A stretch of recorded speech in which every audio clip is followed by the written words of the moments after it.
আমি কড়াইয়ের মধ্যে তেল দিয়ে দিলাম। আমার তেলটা গরম হচ্ছে। এখন দিয়ে দিব তেজপাতা, তেলে দিয়ে দিলাম। আমার পেঁয়াজগুলো থেতলানো আছে, এখন এটা আমি তেলে দিয়ে দিচ্ছি। এখন এটাকে একটু নাড়িয়ে চাড়িয়ে দিচ্ছি। এখানে আমি অ্যাড করব সামান্য পরিমাণ লবণ। অ্যাড করছি লবণ, দিয়ে দিচ্ছি 1 চামচ হলুদের গুঁড়ো। সামান্য পরিমাণ পানি দিয়ে মশলাটা কষিয়ে নিচ্ছি। মশলাগুলো পুড়ে যাবে, একটু নাড়িয়ে দিচ্ছি। দিয়ে দিচ্ছি ধনিয়ার গুঁড়া, মরিচের গুঁড়া। মরিচটা আপনাদের ইচ্ছে, যে যেরকম ঝাল খেতে পছন্দ করেন। আমি একটু বেশি ঝাল খাই, আমি এখানে 2 চামচ মরিচ দিয়ে দিলাম। দিচ্ছি এলাচি, দারচিনি গুঁড়ো করা, জিরার গুঁড়া 1 চামচ। জিরা খুব বেশি দিলে তরকারিটা তিতো হয়ে যায়। এখানে আছে আদা বাটা, রসুন বাটা, ঢেলে দিচ্ছি। এখন এটাকে নাড়িয়ে দিয়ে মশলাগুলোকে মিশিয়ে নিতে হবে।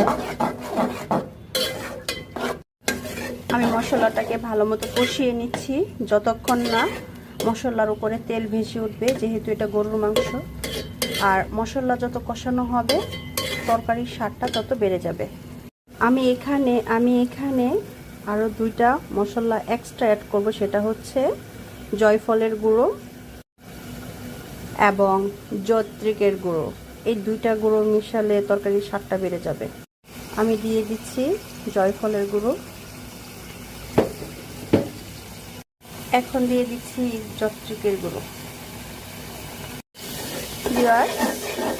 ভিউয়ার্স, আপনারা দেখতে পাচ্ছেন আমার মশলাটা প্রায় কষানো হয়ে গিয়েছে, তেলগুলো উপরে ভেসে উঠেছে। এখন আমি গরুর মাংসটা অ্যাড করে দিব। এখন আমি মাংসগুলো মশলার সাথে ভালো মতো কষিয়ে নেব 15 মিনিট। মশলার সাথে যে এক্সট্রা পানিটুকু আছে এটুকু আমি প্রথমে শুকিয়ে পুনরায় পানি দিয়ে আবার কষিয়ে নিতে হবে। আমার কষানো হয়ে গিয়েছে। আমি এখন কিছুটা গরম পানি অ্যাড করেছি, খুব বেশি না, খুব বেশি গরম পানি দেওয়ার দরকার নাই এখানে, যেহেতু আমি 2বার কষিয়ে নিয়েছি। মাংসে যত পানি বেশি পড়বে তরকারির স্বাদ তত কমে যাবে, তাই সম পরিমাণ পানি দিতে হবে।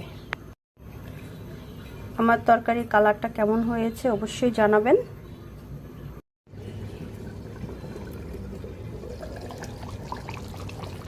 ফাইনালি আমার গরু মাংস রান্নাটা প্রায়